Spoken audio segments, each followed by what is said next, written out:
আসসালামু আলাইকুম। কেমন আছেন সবাই? আজকে আরেকটা টপিক নিয়ে আপনাদের সাথে কথা বলবো। আর আজকের টপিকটা অনেক বেশি গুরুত্বপূর্ণ এবং সেনসিটিভ। আমাদের সমাজে খুব বড় একটা সমস্যায় আমরা মানুষজন ভুগে থাকি, আর সেটা হচ্ছে ওজন বেড়ে যাওয়ার সমস্যা।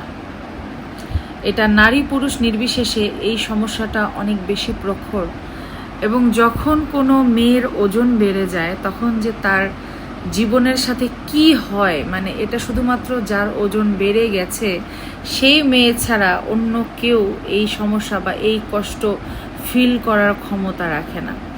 একটা মেয়ে মানুষের শরীরে কিন্তু অনেক ধরনের কাটাছেঁড়া হয় ছোটবেলা থেকেই।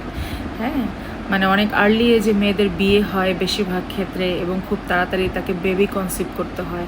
আর বেবি কনসিভ করার জন্য ওজনটা অনেক বড় একটা ফ্যাক্টর। আচ্ছা, এটা না হয় গেল বিয়ের পরের বিষয়, কিন্তু বিয়ের আগেও দেখেন একটা মেয়ের যদি ওজন বেড়ে যায় সে মেয়েটার ঠিকমতো বিয়েটাও হতে চায় না, এবং মেয়েটা কিন্তু অনেক অকওয়ার্ড ফিল করে এবং নিজেকে অনেক ছোট মনে করে, হীনমন্যতায় ভোগে, এবং সবার আগে তার হচ্ছে মানসিক অবস্থাটা ভেঙে যায়। মানে সে তার যে মনোবল, মানে একটা সাধারণ মানুষের স্বাভাবিক যে মনোবলটা, সেটা কিন্তু সবার আগে নষ্ট হয়ে যায় এবং ভেঙে যায়। আর যখন কোনো মানুষের মনোবল নষ্ট হয়ে যায় তখন কিন্তু সেই মানুষটা কখনোই নিজের জায়গা থেকে ভালো কিছু আর করতে পারে না বা ডেভেলপ করতে পারে না কোনো দিক থেকে। সো প্রত্যেকটা মানুষের জীবনে মনোবলের থেকে বড় শক্তি আর কিছু হতে পারে না।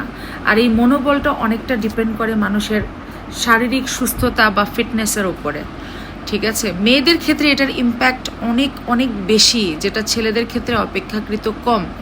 যেমন একটা ছেলে মোটাসোটা হলেও তার যদি টাকা পয়সা থাকে, তার যদি ভালো চাকরি বাকরি থাকে, তার অনেক ভালো একটা মেয়ের সাথে বিয়ে হয়ে যায়। কিন্তু একটা মোটা মেয়ে বা দেখতে শুনতে খারাপ হয়ে গেলে মোটার কারণে সে মেয়েটার কিন্তু একটা ভালো জায়গায় বিয়ে হতে চায় না, বা কোনো ছেলে কিন্তু নর্মালি সে মেয়েটাকে বিয়েও করতে চায় না। হ্যাঁ, নর্মালি একটা মেয়ে যদি কালো হয়, মোটা হয়, বেটে হয়, এগুলোর কারণে দেখা যায় ওই মেয়েটার বিয়ে পর্যন্ত আমাদের সমাজে ছেলেরা করতে চায় না। তো মেয়েদের ক্ষেত্রে এই ওজন বেড়ে যাওয়ার সমস্যাটা অনেক বেশি ইম্প্যাক্ট ফেলে ছেলেদের থেকে। তো মেয়েদের প্রসঙ্গে আসি, আপুরা যারা এই ধরনের সমস্যায় ভুগছেন ছোটবেলা থেকে, বা ধরেন এখন এসে এই সমস্যাটা বা বিয়ের পরে সমস্যাটায় ভুগছেন, তাদের ক্ষেত্রে আমি কিছু সাজেশন দিব, মানে আমার ব্যক্তিগত অভিজ্ঞতা থেকে। হ্যাঁ, আপনাদেরকে আমি সবসময় একটা কথা বলে থাকি যে ব্যায়ামের কোনো বিকল্প নাই, এক্সারসাইজের কোনো বিকল্প নাই। আপনি কোনো রোগে ভোগেন বা না ভোগেন, আপনি জীবনে চলেন বা না চলেন, হ্যাঁ, আপনাকে এক্সারসাইজ করতেই হবে।